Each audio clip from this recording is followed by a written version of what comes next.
to make a sourdough starter. Right.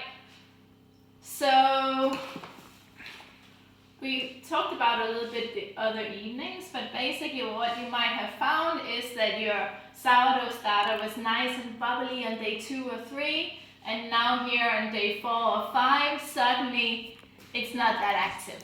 And you're thinking, did I already kill it? That was a very short lived sourdough starter. You did not kill it, it's still here.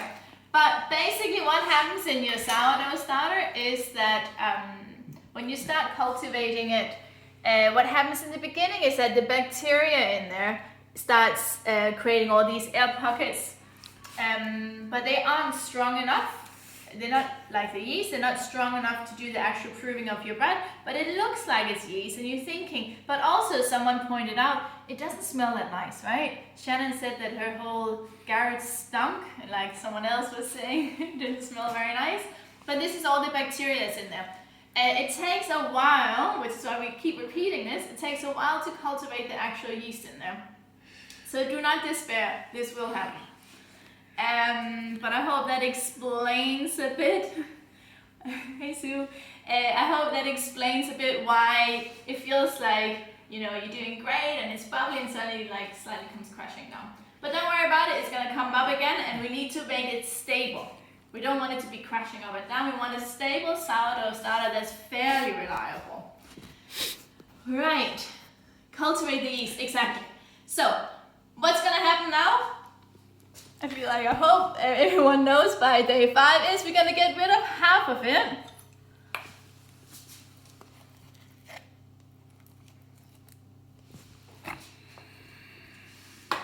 Over here in my little bin container. And then we're gonna feed it 30 grams of water and 30 grams of flour. So back with your container on your scale. I find it easier to add water first. So 30 grams of water, just good old tap water. Gonna stir it up.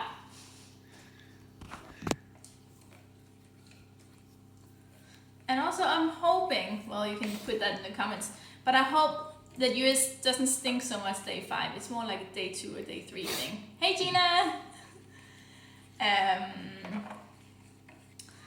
Right, so getting rid of half of the sourdough starter, adding in 30 grams of water and another 30 grams of flour. Still sticking to Dove's dark rye. But whatever you've been using, keep using that. So 30 grams of flour goes in.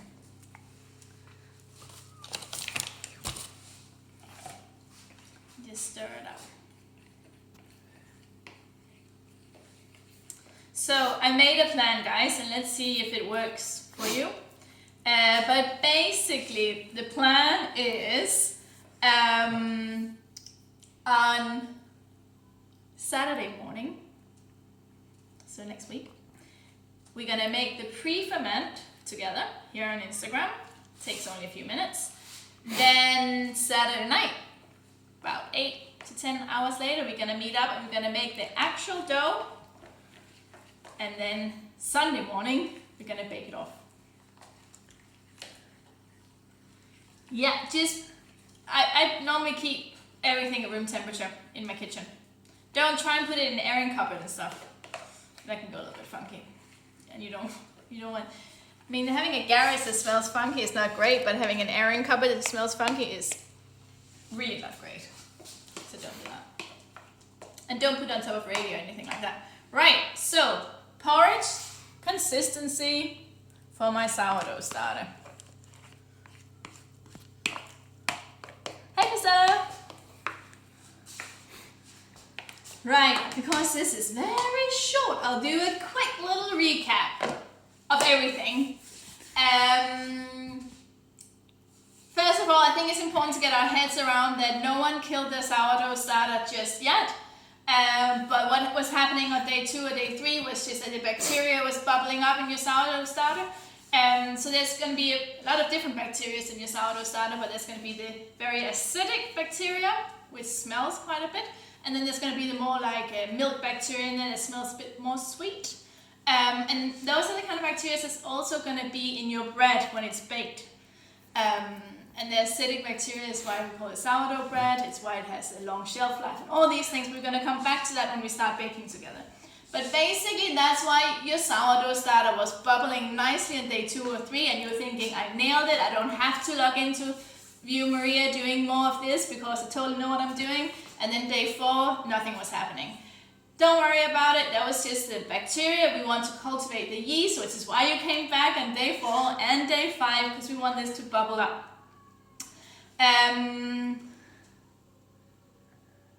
What do you do? We're gonna come back. Wow, you're jumping the gun here. So day 2, day 3, bubble, fine. Not much happening day 3 or 4, but now on day 5, hopefully tomorrow you'll start seeing more bubbles happening. Then what I did this evening, I got rid of half of my sourdough starter, added in another 30 grams of water, 30 grams of flour. I'm gonna leave it at room temperature. Then the plan is that we're gonna meet up again on Saturday morning. I'm gonna put in an Instagram post so it's hopefully easy for everyone to remember. Saturday morning we're gonna do our pre-ferment. Saturday evening we're gonna do our dough. Sunday morning we're gonna bake our dough off. So it's quite a few steps. None of them take a lot of time, but they just spread out quite a bit. But what we're gonna do for the next 7 days is you're gonna keep feeding your sourdough starter. We want to cultivate. Your sourdough starter is gonna be okay after 10 feeds. 15 feeds is gonna be better, 20 feeds is gonna be much better, but basically the more you use it and the more you feed it, the happier it gets, the more active it gets, the more reliable it gets, which is what we're looking for. So maybe you don't want to do it every day, but maybe you can do it every other day until Saturday morning. Does that make sense? So we want to keep feeding our sourdough starter, we want to keep refreshing it until you get lots of nice bubbles, because we're going to need those to rise up the bread when we make it next weekend. I hope that makes sense, guys. It's all going to make sense once we do it together. I think people just get a bit confused about sourdough breads and starters and pre-ferments, but hopefully we nailed the sourdough starter this week, and next week we'll do the pre-ferment and the actual dough and the baking. Right, so you can do either a feed every day until Saturday, or you can do a feed every other day, depending on how active your starter is. But you want to be able to start seeing some bubbles. So for the actual bread, lots of questions. For the actual bread, we're going to use strong bread flour. So see if we can get that before Saturday. Gina, how does the liquid smell? If it smells bad, pour it off. If it smells okay, stir it back in. Don't worry if it's not the same kind of flour. Just if you can get strong, so like high protein flour, bread flour, that would be great.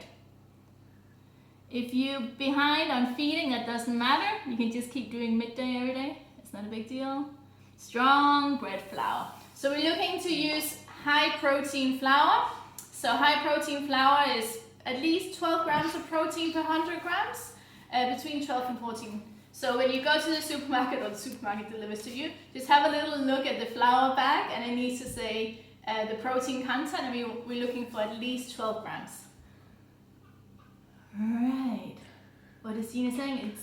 I'll stir it in, then half it and feed it. Yes, exactly, Gina, that's perfect. I use rye for the starter. Yeah, I use rye for the starter as well, but our final loaf is going to be made on strong flour. Maybe next week we'll do, or the week after we'll do rye bread. But this first loaf that we're all going to be baking together, we're going to keep it nice and simple and easy, and we're going to make a white loaf like the one I showed you on Instagram and showed you last night. That's the bread we're going to be making together. Yeah, I mean, if you can't get it, just use plain flour. It's just not going to have as much volume, but it'll still be delicious and tasty. And I think also for most of us, it's just important that we're getting a hang of sourdough making. So even if the flour isn't the right flour, as long as we get the process in and we understand the process, I think that's what's important right now. And you're gonna keep practicing it, and we are gonna get out of this lockdown and be able to get good flour, and then you can keep baking. Does that make sense, guys?